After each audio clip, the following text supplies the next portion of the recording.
Leah Hirschman wouldn't even know her name if it wasn't for this precious faded photograph. This is a historic photograph for me.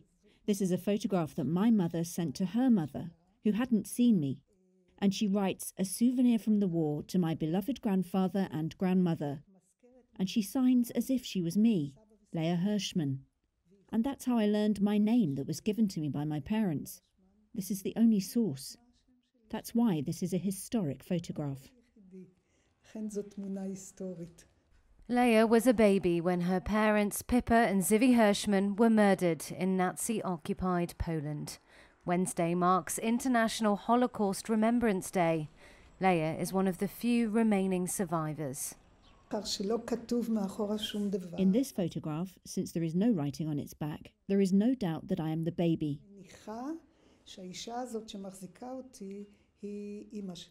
And I assume that the woman who holds me is my mother, but it's not very clear because nothing was written. The Jewish infant was rescued by a priest who placed her in an orphanage run by nuns. He took me and placed me on the railroad tracks and ran to his priest to confess what he had done. The priest told him, "Go quickly and bring her to me." And apparently it wasn't much of a distance because he made it.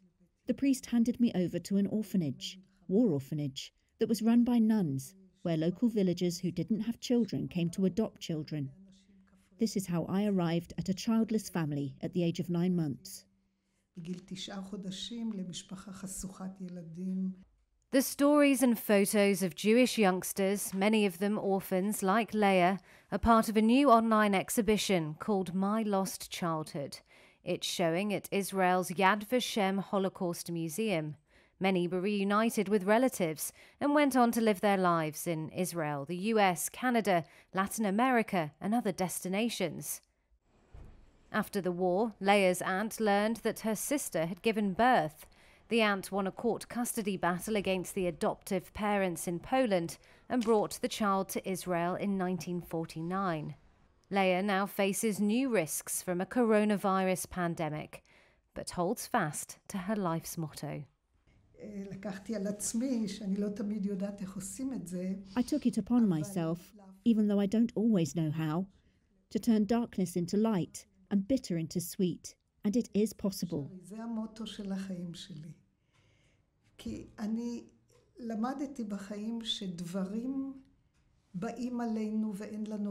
This is my life's motto because I have learned that in the course of life, things which we have no control over happen to us, but we can control and choose what we do with them and how we see them.